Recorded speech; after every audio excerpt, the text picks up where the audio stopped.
1 in a multiple-part series based off my book, Flesh Prison. It comes out June 30th. This was recorded before June 30th. I'm not sure what my exact release plan is for this, so you might see this on June 30th. You might see it on the days prior. I have no idea. Whatever happens, happens. There hasn't been a set-up plan for this video. We've got a little set here, maybe some teasers, maybe not. I don't know. We're going to have a little fun with this. Flesh Prison, what is it? Why do I talk about it so much? Why won't I shut the hell up? What's Flesh Summer? We're going to talk about this in this little series. For this part, we're going to talk more about the context behind this book. It is a book, I know, terrifying. I write books now. It's 400 pages, illustrated, and yeah, I'm glad to be publishing yet another work. It's the summer book of the seasonal publishing I've been doing this year. And it's about beauty and ugliness, a psychological horror about beauty and ugliness. Sounds cliche. I don't think this book's cliche. If it is, I will whip myself with a branch later. So, where do I start with this entire part 1, before, afterward, how we want to consider this? Well, I'm going to start with the history and context surrounding this entire novel I wrote. This little thing that I probably worked on for about 5 months for it to become my longest, most pain-in-the-ass novel with a soundtrack and 2 different CDs, 2 different sets with an entire teaser inside each CD and a fucking tour. Flesh Prison originated kind of from a really dumb thing, as typically all my ideas do. Flesh Prison originated back in about February, March. I had just finished Face to Face with the Reaper, Face to Face with God. I was getting ready for the tour, and I kind of sat down, and I was like, I should be fine. I've got fall figured out. Christmas, I already know what I'm doing for winter and all that. And then I realized summer exists. And I realized I had 3 months until basically summer, because summer solstice, which is still not even coming out on the summer solstice, but I'll take June 30th. I don't care. I'm just glad it's done. Because there was a really long writing cycle. But that's where it originated. And I kind of sat back in my room and I was like, shit, summer. Gotta write a book for that. And immediately I remember, like, I was brainstorming, what do you think, summer? I'm thinking, like, you know, got those Instagram models posting endlessly about dumb shit I could care less about. You have all the people thinking about getting into their summer bods and all that beauty and ugliness stuff. And I was like, that would be cool if I wrote a novel on that. And as if lightning had struck my brain, I had the immediate idea for Flesh Prison, and it was this whole idea of beauty and ugliness and Jessica Sheep. It was originally only Jessica Sheep, and I had the idea for the intro paragraph, I had the idea for the whole novel, the summer sale, everything. Like, I had everything right there. Now, a couple of things that changed during it is that Jessica Sheik was only supposed to be the run character. This book wasn't supposed to be more than 200 pages, ended up being 400, but it was supposed to be one character in the end. It was supposed to be illustrated. It was illustrated. Jessica Sheik is a character, but is one of 2 female main characters. The reason why Signe even came across is because with Flesh Prison, I wanted to write something more disturbing than I had before.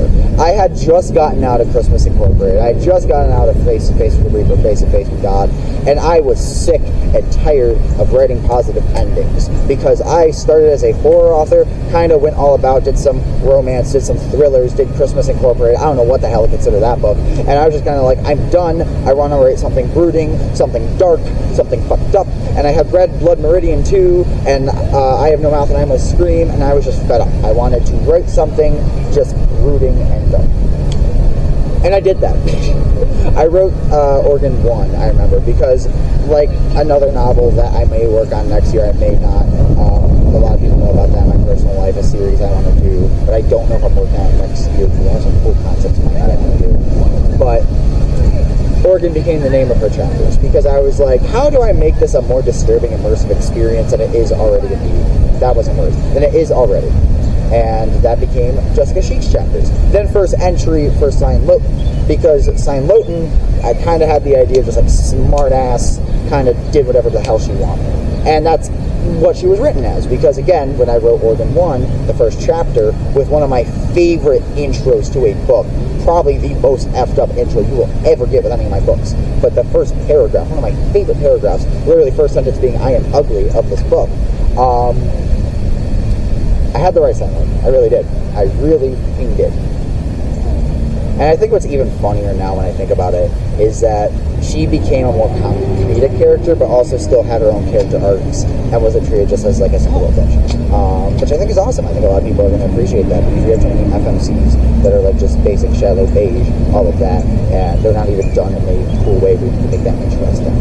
It's usually just like romantasy, romance. I'm kind of done with the smut, actually. Among my fellow authors, this may piss them off. I am done with the smut. Can we stop doing smut? Thank you. So, yeah. Context around that. Plus, also, even then, I started writing it while I was on the Face to Face with the Reaper, Face to Face with God tour, and while I was also on the I Have No Mouth and I'm a Scream tour. Because both of those tours were happening simultaneously, while doing events, while dealing with my own personal life and things. It was a really, really dark period. And some of the darkest chapters and best chapters of Flesh Prison were written during that period. Like, some of the mental illness and depression of that period kind of leaked into my writing. And in a way, that's really cool, but now I don't know if I can go back and read my own novel. That still ended up being 400 pages. I blame a lot of people for that. It wasn't supposed to be more than even 200. Anyways,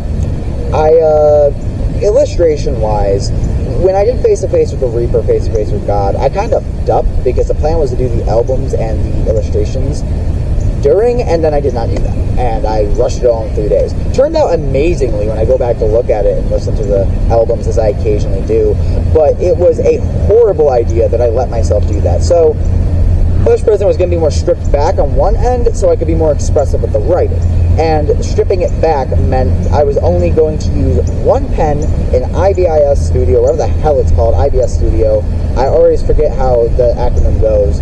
And I was only going to do that one pen, and I was going to do shades of red, shades of gray, shades of black, and that's not what it ended up becoming. It ended up going all over the place, as I typically do. I swear to God, I got called a hummingbird on acid this year, and I really can't seem to disagree with that anymore. So yeah, the illustration went all over the place. Jessica Sheik's chapters are illustrated. Signe Loton originally didn't have anything special with her chapters, and then it kind of leaked depending on the chapter. And after the book was done, I went through and kind of added like a philosophical quote with each chapter. I just had something almost funny. So yeah, it's really funny how the entire book came out, and a lot of it was written in really dark periods. And what's really funny is I learned I could write horror anywhere. So like, for a good example, when I was at Ruby's Diner in Medina doing the pop-up for Face to Face with the Reaper, I think, I forget which one it was, I literally wrote one of the darkest sections of Flesh Prison. Another little cool thing, now that I'm even remembering that, is I tried something new called section chapters. This is only done once within the book, but the way it works is that you have one chapter and then one section. And the sections go on two counterpoints of that chapter. So each chapter within a novel of mine is not only just an episode, that is a sub-theme within the plot.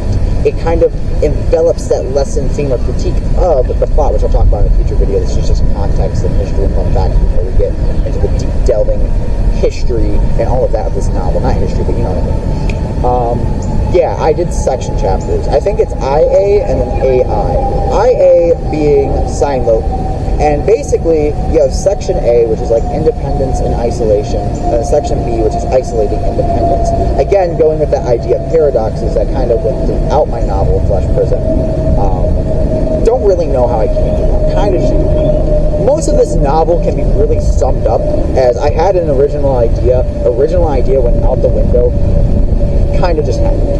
And in a way, I'm thankful for that, but God, I need some restraint while I'm writing, because this writing process sucked. I think at one point, I just like hunkered down and wrote like 50 pages, because I was fed up. I was done. I wanted to just get it done and get on to the next thing, because I had so many other things I wanted to do. Like, I released Coldest Star during the writing process of this, so I just wanted to get it done. And I did. I did, surprisingly. There's a section of play script, too. I think that's actually really cool. It's kind of like found footage section, but it's told through like a play script format. There's also a poem, Vines. So this book had an animal become its symbol. Like, typically when I write, there's like an item or an animal or something that becomes a symbol. And for a couple of reasons, rats became the symbol of this book. And I think the reason why is because even when you look beyond the beauty and ugliness critique and the overarching themes of society, isolation, hierarchy that kind of comes up a little bit, that's why rats became the animal, because it's very symbolic to rats. If you even think of human society, it is very much like watching rats crawl, and it's kind of fucking disturbing when you think about it like that. So I kind of understand why rats became the symbol. I kind of do. Vines became another really important symbol because vines represent the idea of almost invasion. Because vines, again, grow invasively. They sprout onto another animal or another plant, rip it down, and grow to breathe, to become something new. That's what vines are. That's what vines have been. So it's really funny when this all comes together for this novel. I know coffee became something for Signe, like her symbol, because she thinks of coffee as bland, but coffee can also be turned into something like really weird. A lot of stuff like that. Rum and Coke becomes a temporary symbol of like revolution within a drink, of letting down your guard, which was really cool to write. I do like that I researched a little bit more than I usually do. Yeah, and then I casually stole a celebrity's name too, because one character's named Rebecca Black, and I did not fucking know that was a celebrity. I kid you not, I live under a rock. So they had a different name, and I was like, no, I'm just gonna make it black, that works better. And apparently that is a real person. So I accidentally stole a celebrity's name for a fictional novel that ends terribly. So really kind of funny, also kind of concerning, I swear to God.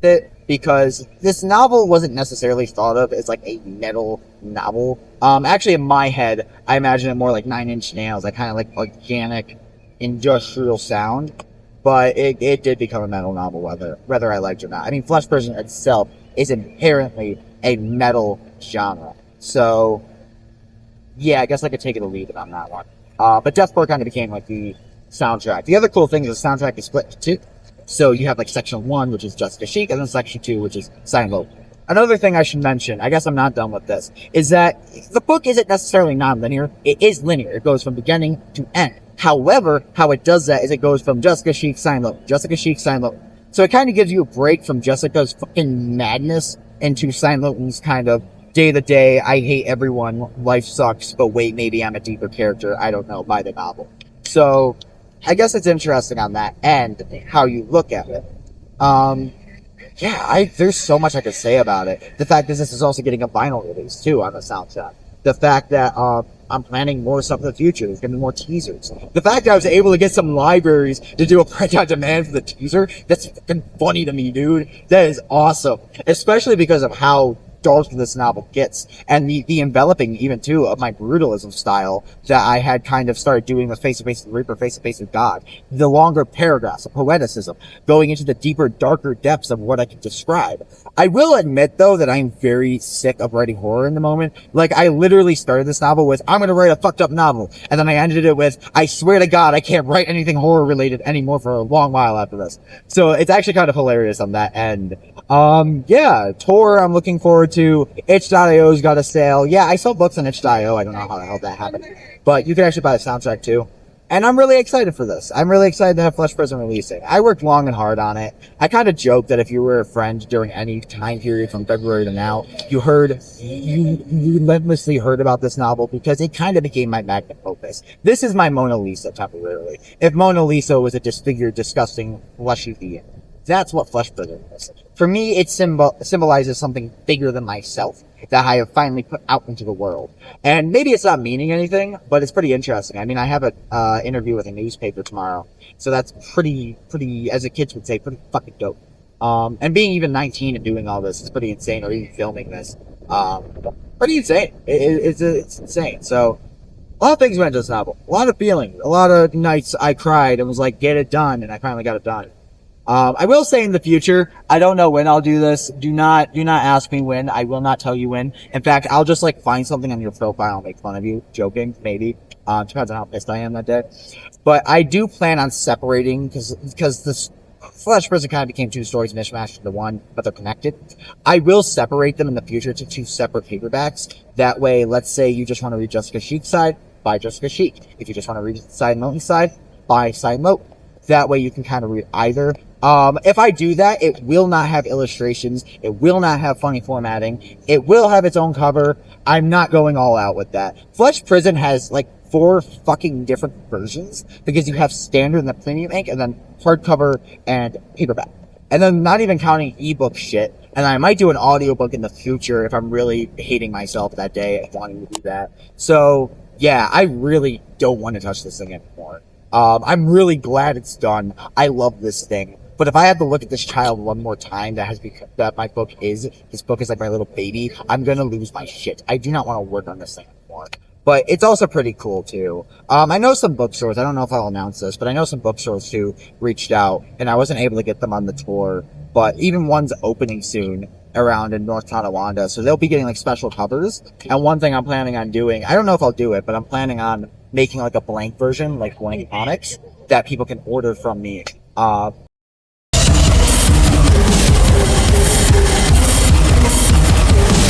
Which will be pretty fucking dope. Might do that with the CDs and vinyls too, but yeah, I'm pretty excited. I don't really know what more to say about it. I mean, the fact I have another novel coming out is absolutely batshit insane, and I'm glad to have this out there. I'm kind of glad that fall's already done, and even Christmas, I'm looking forward to that writing session being a lot more positive than Flesh Prism was. There was a lot of blood, sweat, and tears in this writing session. I am so glad to have that done. And I'm so glad to even be recording this, even if it's fucking hot out and I grab a bottle of water. But you know what? We're done. Thank you.